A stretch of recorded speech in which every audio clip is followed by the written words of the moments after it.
So what do you guys think postpartum psychosis would be? Would it be feeling depressed, possibly hearing like screaming in your head, feeling alone, desperate, possibly thoughts of unaliving yourself? What would it be? Well, if you, like me, did not know that there are 1,000 women across the United States right now that are incarcerated because of homicide due to postpartum psychosis, or at least that's what they claim, you would be amazed because they are. So, today we're going to talk about Lindsay Clancy. It is a tough case to get through. It's going to be disturbing. She did something very awful to her children. So, if you're down to listen to me talk about this, come with me. Hi, everybody. I am Detroit Allycat, and I like to talk about true crime, paranormal, do weird unboxings, anything odd and unusual. I do like to cover true crime because I feel like there are some things that we need to talk about. And today we're going to talk about Lindsay Clancy.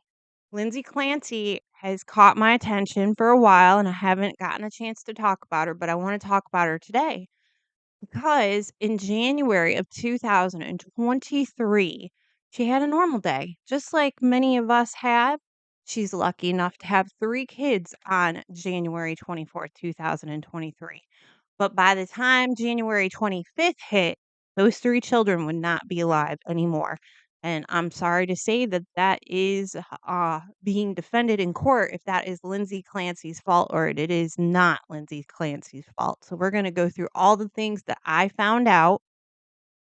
There is a ginormous trigger warning on today's topic because it involves children not living anymore without that needing to happen. Sometimes YouTube likes to block things because they catch something in the video. So I talk in weird code. I'm sorry, you're just going to have to deal with it. I don't want my video having a strike or whatever happens. So let's talk about Lindsay Clancy. Lindsay Clancy, I mean, is there anybody that is your typical criminal or defendant? I don't think so. But Lindsay Clancy is especially interesting to me because she looks from the inside looking in like she came from a good family. She's got a beautiful house, 3 beautiful kids. She's a former labor and delivery nurse. At the time, she was a labor and delivery nurse. So she had options. She had good education. Her parents have spoke up about her in positive ways. Her coworkers have spoken up about her in positive ways, even wrote letters to the court saying how wonderful of a coworker she was. Her daughter was Cora, 5 years old, Dawson, 3, and Colin, 8 months old. They lived in Duxbury, Massachusetts. I love Massachusetts. It's such a beautiful state. I love Connecticut. I love Rhode Island. That little cluster right there is so beautiful. Into January 2023, she did try to unalive herself, or at least that's what she said that she was trying to do. We have to say allegedly, but that's what she said she was trying to do. And it did look like she was trying to do that. She jumped off the second, she jumped off the second level of her house from her window. She actually was left paralyzed from the chest down. Now, I didn't know this, but that means you're a paraplegic, and some of you guys might laugh, but I did think a paraplegic were missing limbs. So I did Google the definition of paraplegic. And remember, I always have my trusty notepad so I can get my facts straight. It's old school. Appreciate it. So a paraplegic is the loss of motor and sensory function, the loss of motory and sensory function of the lower half of the body. And she lost all of it. She lost her ability to feel, move. She's in a wheelchair for the rest of her life. Her defense is mental health defense, postpartum psychosis. Now, some of you are wondering, What is postpartum psychosis? Some of you know what postpartum is, but I'm going to tell you what postpartum psychosis is. And according to the DSM 5, that's the Diagnostic and Statistical Manual of Mental Health and Disorders, the fifth edition. Now, this is the one that they use for psychiatrists and in a court of law. So that's the one I'm just going to go ahead and quote. It's a not stand-alone disease, but an episode of brief psychotic disorder with postpartum onset.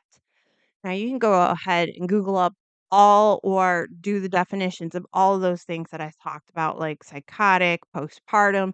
But if I went down that rabbit hole, we would be here all day, and I don't want to do that to you. So let's just talk about this postpartum psychotic disorder because it's important. It's a rapid onset.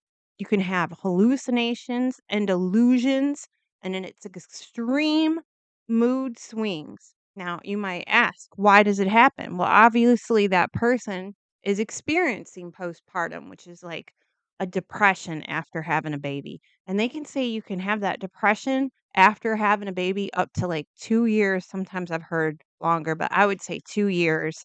So it's not just after like infant zone. But why does this postpartum psychosis happen? Well, it's biological. Maybe you inherited some kind of mental disorder.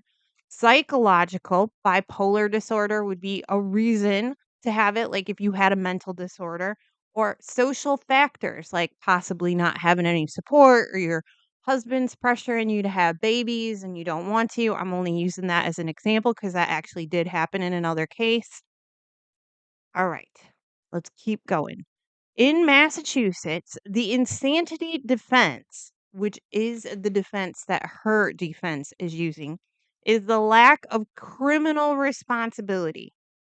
And this means the defendant is not criminally responsible at the time of the defense if the defendant was suffering from mental disease that they could not appreciate the wrongfulness of actions. That means that if you could prove that postpartum psychosis, which I definitely think it is, would mean that she would not know what she's doing. So it could be an insanity plea. Now, I just want to be clear when somebody does an insanity plea, that doesn't necessarily mean they're going to walk the streets. Because if somebody's experiencing hallucinations and delusions, they're going to need to be put in an institution so that the community around them are safe or family members are safe or their self is safe that they can't do anything to themselves. Now, also, I've heard it said that you could be retried if you ever were to stop being insane or, not mentally or you become mentally okay. I don't know. You get my point, right? We're going to the next point of topic. Is postpartum a mental disease? I wanted to know that, so I definitely researched that. It's a major depressive disorder. So a major depression can be a mental disease. And I just saw someone on Facebook talk about this the other day. They got mad at a client because and they're like a physical, you know, weightlifting coach. There's a better term for that, but he refused to take this client on because this person said they had depression for the rest of their life, and they found that very insulting because that wasn't motivating enough for them or their life. And I thought that was interesting because major depressive disorder definitely can be a lifelong struggle. Now, is it a disease? That's for another day. I think so. I do. I think so. Major depressive disorder. Another famous case, and I only bring this up. I saw on Reddit, everybody got upset about this, but I'm going to bring it up anyway. Another famous case dealing with postpartum psychosis is Andrea Yates. I thought that was a really interesting case, and I do think there's a new documentary on Netflix. You guys are going to have to Google it because I don't have the exact name of it, but it's something about a cult. Look up Andrea Yates. That was a famous case law, and that's why a lot of people bring up Andrea Yates because this postpartum psychosis was in here. That's a famous case law. In 2001, she unalived her 5 children. It was absolutely horrible. She did that in a bathtub. It was in Texas, and she was found not guilty. Now, if you know anything about Texas, unaliving 5 children in Texas and getting not guilty, that's hard to do. That's hard to do. Texas is all about putting people in jail, and they're all about unaliving those people too, which is another debatable topic. But yes, she got not guilty, but she got not guilty and she has been institutionalized to this day. And I think they actually offered Andrea, like, do you want to leave? And she was like, no, I don't think I should leave. And good on Andrea because I don't think she should leave either because she never has looked right since she did that. And if you do want to know my personal opinion, I'm just gonna go ahead and say I think Andrea was for real, not guilty due to insanity, and you should just go ahead and take a good look at Andrea if you disagree with me, and you're allowed to disagree with me. And then something else interesting, I was like, "Are there any more, like, huge cases?" There are. Carol Coronado, she recently not recently, like 2016, she unalived 3 of her daughters in LA and it looked horrible. Her father, the father of the children were very upset, and I thought I should probably look into that. But Carol Coronado followed a more,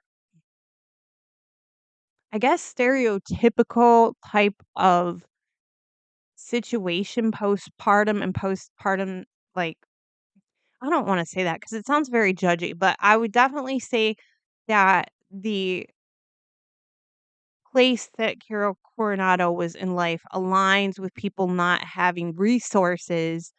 Sometimes people get really upset when they have babies and they fall into that postpartum depression because they don't have resources like they should.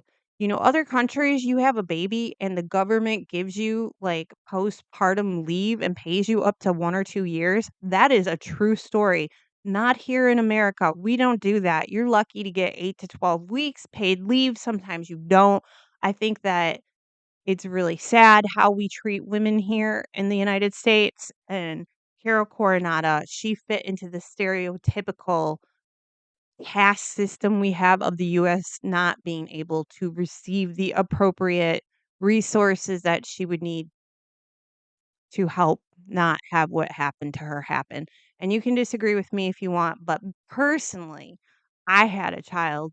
I had a couple 2 kids, and I think I experienced postpartum, not postpartum, so psychosis, postpartum, and I really do feel that a lot of the postpartum depression that I experienced was the fact that no one was there to help. No one.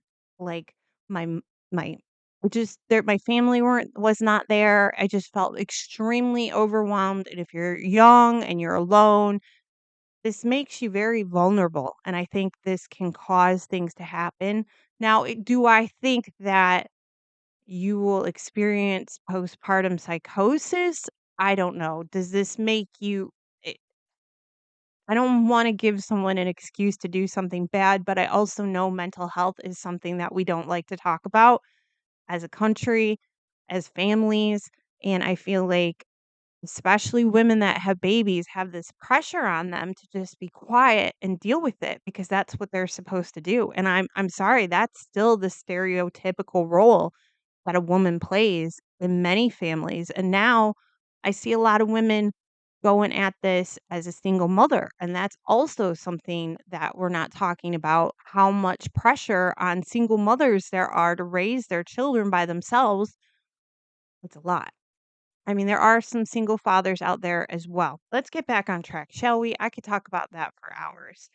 So her husband was Patrick Clancy. Patrick Clancy is an interesting guy. He looks like he's well off. They had a beautiful house in Massachusetts. I'm talking really nice. Wouldn't say it was a mansion, but it was definitely not your normal house for a family. It was much better. And I think Patrick Clancy is a successful person. I tried to look up some stuff about him. All I could see was software sales. He actually sold the house because I guess I would too. He sold the house and was living in Manhattan. Now, something for you to know is that Patrick Clancy has incomplete support of Lindsay Clancy. And he says that she was very ill, and there's lots of quotes, and I don't want to mess them up, but he stands behind her, and he's done interviews and completely says that he stands behind her. Her parents are Paula and Mike Musgrove. Lindsay Clancy is 35 years old right now. Patrick Clancy is 38 years old. Patrick met Lindsay in the summer of 2013. She was taking nursing with one of his cousins, and apparently Patrick took Lindsay to fly a kite. That must be nice. I've never had a date like that. And then he took her and brought her to a family beach party. This is picture perfect, cookie cutter, happy family looking from the outside in. And I just do want to make mention that this shows you you can never actually predict what's going on in a house because this looks perfect, really. I mean, he took her to fly a kite. How many of you out there have been taken to fly a kite? I want to know because, like, personally, I'd say that I would never go fly a kite. But if a man, my husband, romantically asked me if he wanted to take me to a park to fly a kite, I might be intrigued to see what that moment is about. Now, I haven't never done that, but I might want to. But I'm just saying, this looks nice, doesn't it? So let's move to the next part. They were married in 2016, so that's 3 years after they met. Not too fast, definitely not rushing it. Sounds like they had their first child after the marriage. So all of the things that you would think were going wrong are not going wrong. They are saying that Lindsay had bipolar disorder. Now, I just want to make mention there was no evidence of Lindsay having bipolar disorder until after the children were murdered. They were murdered. So Lindsay never showed any signs of having bipolar disorder before. And can I say, as somebody who is not a psychologist and a doctor, that she could not have developed it until after having a baby? Yes, that could happen. I don't know how it happens because I'm not a psychologist or a doctor. I will just say it's convenient for her defense. But that's just me. That's just me being a little salty about the fact that these children don't walk on this planet. Her defense is a in I don't think I was speaking English for a second there. Her defense is an insanity defense. She's saying postpartum psychosis, and then here's something interesting. They're saying she was heavily over-medicated as well.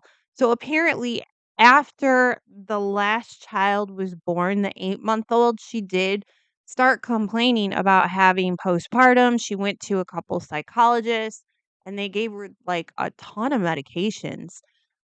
I don't know how she got all these medications because many of them were benzos, which if you know what a benzo is, it's not a narcotic. It's like a slower downer, chiller outer, but you can't have like 4 or 5 different kinds of benzos and take them all at the same time because they interact with each other and do really messed up things. Number 1, they slow down the respiratory system, which can make you, like, pass out, and I just know it's really bad, and some of these medications, her defense are saying they interacted with each other, and that is also bad. But to notice right here, she did complain. She complained that something was wrong, and that is important because it's not like this just came out of nowhere. So the timeline. We need to talk about the timeline of events that happened on January 24th so we can get a whole picture of everything that happened at this house. In the morning of 2020, it's 2023. I said 2024 because it's January 24th, but it's 2023. So if you heard me say that, I'm sorry. On the morning of 2023, she takes the 5-year-old to the pediatrician. The doctors say she's acting fine, she's completely good, there's nothing that appears to be wrong with her. However, Would you be able to tell? I think some people can act like everything's fine. I've heard people that do unalive themselves, they act completely fine until the event of what they wanna do happens, and that can be, like, up to 10 minutes prior, and people say all the time they never knew, and that's really sad. Alright, keep going. We're on 2023. After she takes her 5-year-old to the pediatrician, she makes a snowman with her kids, which I don't know if this, like, proves that she was a good mom or makes me even more sad. I think that it makes me more sad. So they make a snowman. In the afternoon at 4:02, Lindsay searches on her phone for kids' Miralax. So this shows that she's still thinking about her kids. Is she premeditating like a defense? I don't know, but she's thinking about her kids long term. Who wants to fix their kids' constipation if they don't want them to live till tomorrow? At 4:13, she searches 3V Restaurant, which is a restaurant that the family went to before, and it is 27 minutes away from their house. I will say this is unusual. When I try to order carryout, I make sure that the house is by me because who wants to drive 27 minutes to go pick up a pickup and drive all the way home? By the time you're home, sometimes your food's cold. That's just me. That's just something I noticed. And that is something the prosecutors are speaking about. At 4:47, she calls the local CVS to see if they have kids Miralax. At 5 o'clock, she asks Patrick, her husband, "Do you wanna go get some food at 3B?" He says, "Yes." She asks him to pick up some medication. He leaves after 5 o'clock. Around 5:30, this is important, Patrick calls Lindsay to ask her, like, "Hey, where is this medication?" She talks to him and she sounds coherent, totally fine. Patrick says she's a bit busy. Unfortunately, she is a bit busy at the same time. And at 6-ish, he comes home. He says that the house is completely silent at this point, everything that has happened has occurred. He starts walking towards the house. He sees her on the ground. He runs up to her. He's asking her, "What did you do? What did you do?" She tells him what she did. Then he realizes she tells him what she did to her. He realizes the kids are somewhere. He's already called 911. First responders get there at 6:11. He goes downstairs while the first responders are working on Lindsay. He finds the kids.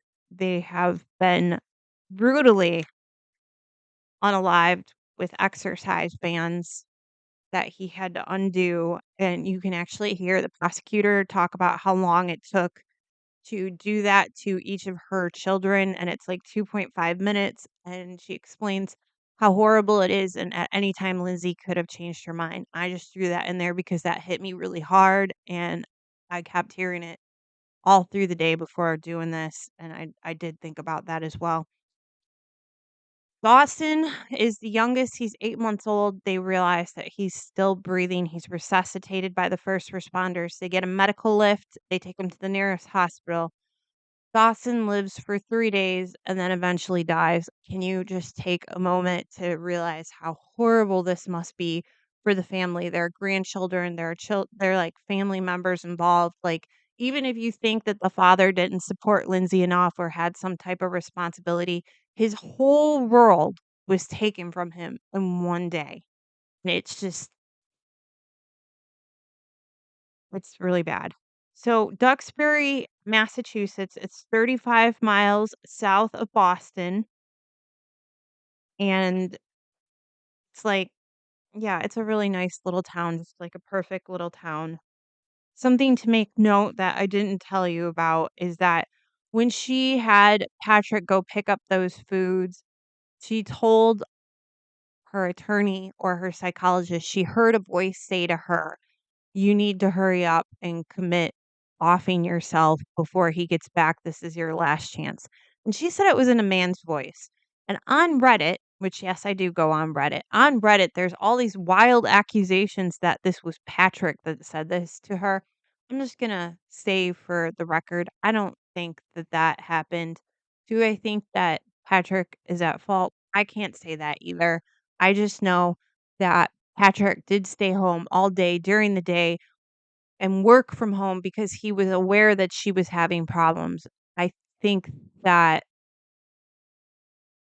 I don't know what the direct quote is, but "By the grace of God, there go I," or something like that. I can't tell you if he made a mistake. I feel extreme sympathy for him, and typically when I feel like somebody's responsible, I don't like them. So I don't know if I think he's responsible, but I also don't think that I have enough knowledge about the situation because I've talked about how wonderful these people's lives looked from the inside looking in, and so we don't know what happened. We just know that Patrick is putting on the show that he was a wonderful husband, and he's standing by his wife and saying that she was ill. Why did he go pick up food if he thought she was ill? He said that he thought that she was getting better, and she was acting like she was getting better. Can somebody who's experiencing psychosis pretend to be getting better and make clear, coherent thoughts? I think so because I know people with, what is that called? Schizophrenia can come up with some crazy, extravagant, wild, crazy stories, and some of them actually make sense even though they would never be real. But I'm not a psychiatrist. I'm not a doctor. I don't have a medical degree. I don't know. I think that I've heard people say psychiatry is a pseudoscience. I don't think that's true. I just think that it's hard to say what is and what is not, and we can only go by what we know, and we can't really look at that under a microscope. Continuing on. The DA thinks Lindsay is guilty because now a DA is the district attorney, you have the prosecuting, which is the DA, and then you have the defense defending Lindsay. Just thought I should tell you that because we're in a real court battle right now. Lindsay researched methods of Kill killing, including how to tie a slip knot. This is why the prosecutors think that Lindsay is responsible. She also looked up how to overdose in days leading up to the murders. She created the situation, sending her husband on errands. She had a methodical execution. I'm with everything until the methodical execution. I've seen some really crazy people do some methodical execution. And I'm not talking about executing people, I'm talking about executing the events that arose that day. Her attempt to evade. They're trying to say that she evaded facing up to her husband by jumping out of the window. I can't say yes or no to that. I'm just gonna yeah, I can't say if she tried to evade her husband. I think she did have a reason for jumping out of the window. I don't know if it was evading her husband. Another thing that I did also see is that the district attorney says that she's responsible because the first thing that she said when she came through coherently was, "Well, I need an attorney." I don't Another thing that I wanna say, I don't know if that does make her responsible. I think the court system in the United States is stacked against us.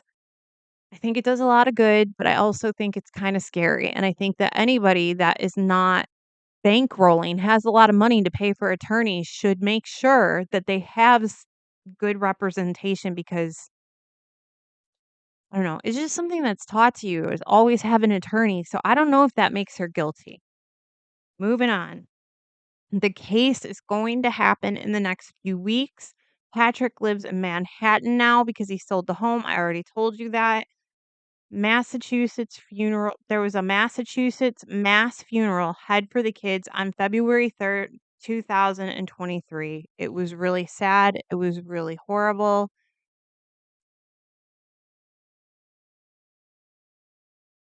That's it. I had to look to make sure that was it. That was all I wanted to talk about. I feel compelled to discuss this case. I feel that a lot of women have children and there are not enough resources and things get rough for them, and I feel like we need to bring attention to this. Does this postpartum psychosis is this real? I think so, yeah, I absolutely think so.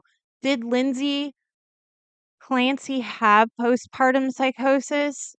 I can't tell you that answer. I'd love to hear what you have to say. I think that this is a really hard case. I think a lot of people feel a lot of big emotions about this. I think especially people like myself who have had children who have experienced postpartum feel a lot of big emotions about this because we know that how we're treated when we say something is wrong after having a baby. It is a shameful thing. You feel embarrassed to tell somebody something's wrong. I don't feel right. Do you wanna tell somebody you feel a certain way towards your baby? No, you don't, you don't. You'll be looked at like a monster, so you internalize that, and no matter what you say, you can go your entire life and say you never felt this, but everybody has intrusive thoughts, and the only thing that I do wanna say is that the difference between a criminal and a normal person is we don't act on these thoughts. You know, you can think some crazy things up, and if you just are thinking it, that's normal. It's scary, but it's normal. Those are human thoughts. So it's normal to have a child and feel anger and depression and all these things, but we as a society, we need to make it easier to say, "Hey, something's wrong." And when somebody does say, "Hey, something's wrong," we need to be able to say to that person, like, "I'm there with you." I don't personally think that Patrick should have left Lindsay alone. Do I think he's responsible for what happened? No, I don't. I don't. And I think that that man is probably going to live with what happened all the years of his life. So do I need to judge him? Does he need to be judged by everybody else? No. I think he's being judged by himself and he's doing a great job at that and we cannot even begin most of us cannot even begin to imagine the amount of despair that that man is feeling, and Lindsay has also stated that she misses her kids, and what caught me interesting about that is she said she misses her kids, and she says, "I know a lot of people find that hard to believe, but it's true, I do." So she knows that the world is looking at her like she's a monster. She knows. Am I looking at her like a monster? I'm pretty upset about what she did, but I also can recognize that I don't know if this is her fault, and I know that I am gonna watch this court case, and I'm interested in what's gonna happen, and I'm sure there's gonna be things we don't know right now that are gonna come out, so it's kind of an evolving thing, but I did wanna talk about it because I am a woman and I've had children, and I think it's important. So I hope you enjoyed everything that I brought to you. I tried to move along fast and not get too sidetracked. There's a lot to talk about, and I tried not to be too, like, angry, even though I am very angry about it, so okay, guys, that's enough blabbing for me. I would really enjoy if you left a comment and let me know what you think, and I would enjoy if you told me if you like this. Please don't tell me if you don't. No, you can. You can. I'm gonna hear you. But if you say you don't like it, tell me why. Tell me why so I can improve, because that I can agree with. And then, yeah, so think about subscribing and being part of my Detroit Allycat crew. This sounds so weird. Anyway, have a beautiful day. You remember to stay safe and stay spooky and call somebody if you need some help because you at least got to try, you know? All right.